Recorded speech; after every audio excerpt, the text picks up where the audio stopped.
Ladies and gentlemen, welcome back to Shock Horror Theatre.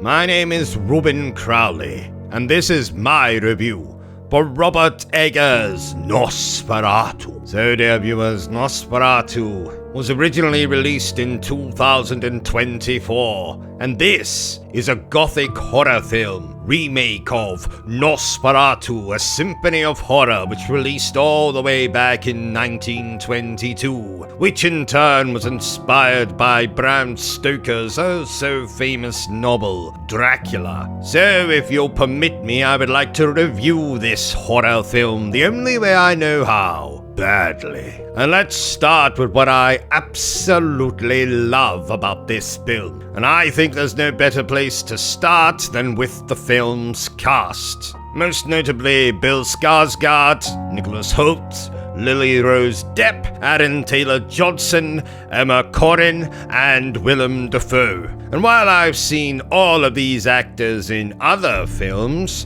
this might be their best performances to date. Particularly Bill Skarsgård, who is completely unrecognizable as Count Orlok, who essentially acts as this film's Count Dracula. But believe me when I say, dear viewers, this is Dracula like you have never seen him before. Gone is the seductive creature in the tuxedo, most famously played by Bela Lugosi or Gary Oldman. Instead, this film's Dracula, or Count Orlok if you will, is an absolute nightmare on two legs. A monster in the truest sense of the word. An ancient rotting corpse that has only one thing on its mind: to bleed and corrupt the entire world. And he has a strange connection to this film's female protagonist, Ellen, played absolutely wonderfully by Lily Rose Depp, whose performance is at once somber, then manic,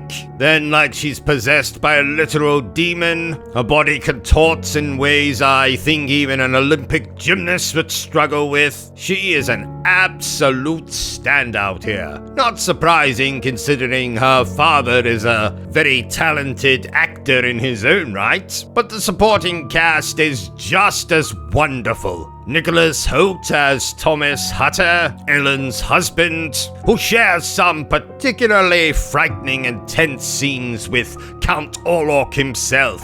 If you want to know what true fear looks like, then just study Nicholas Hoult's performance in the scenes he has with Skarsgård's Count Orlok. The man looks bloody terrified, and for good reason. Skarsgård is absolutely terrifying, be it the look, be it the voice, be it the way he bloody breathes. Someone who isn't so frightening is Willem Dafoe, who essentially plays this film's version of Professor Van Helsing, and he provides some levity just to break up the somber atmosphere and all those goddamn jump scares. Interestingly enough, Willem Dafoe himself played sort of Count Orlok in another favorite film of mine, Shadow of the Vampire, which is all about the making of the original Nosferatu, and poses that oh so important question: what if the actor in the original Nosferatu wasn't an actor at all?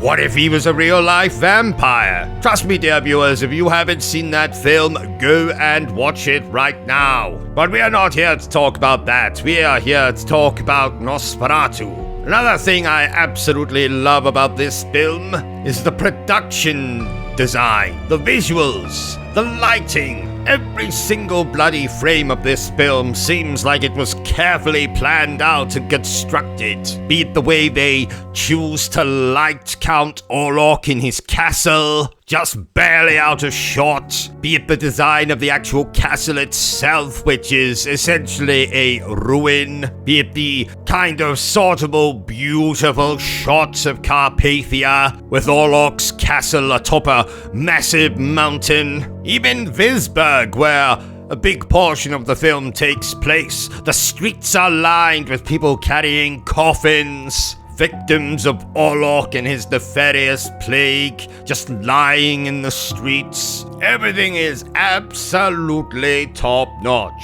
And I mentioned jump scares earlier. Well, Nosferatu from 1922 has become quite synonymous as possibly being the scariest vampire film ever made.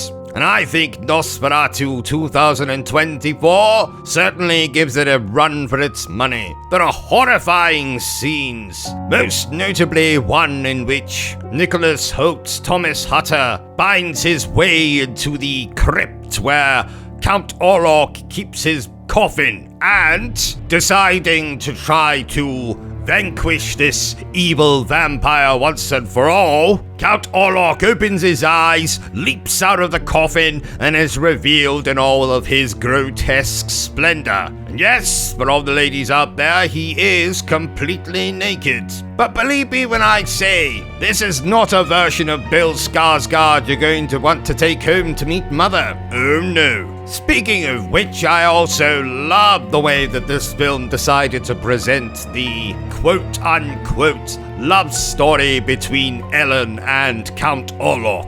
That is to say, it's not a love story at all. It's about an unquenchable thirst. It's about desire. It's about giving oneself over to the darkness. It's about corruption. There is no love here. And can I just tell you how refreshing that is to have seen many interpretations of Dracula, where the central story is essentially Dracula reuniting with the reincarnation of his wife, or simply falling in love with Ellen, or Mina, if you will, if you're more familiar with the names used in Dracula. When he gazes upon her portrait in Hutter's locket, that would be Jonathan Harker if we're thinking about Dracula. No, this isn't a love story. It's one of fate, of predestiny. Is that a word, predestiny? If it's not, it should be. This is one of those rare few films that I have absolutely no negatives for.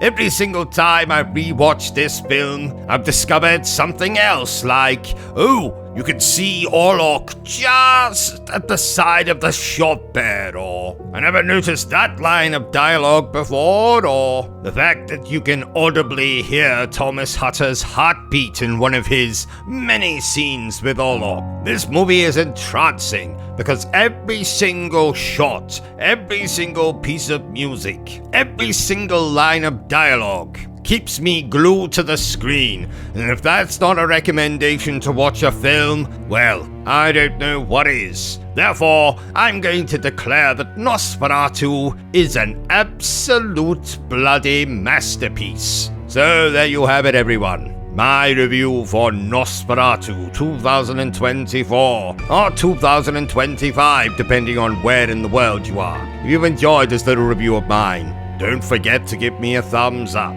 If you haven't enjoyed it, well then, feel free to give me a thumbs down. But please remember the single most important thing we must remember in these dark times, and that is, a good nightmare comes so rarely. So enjoy it when it does.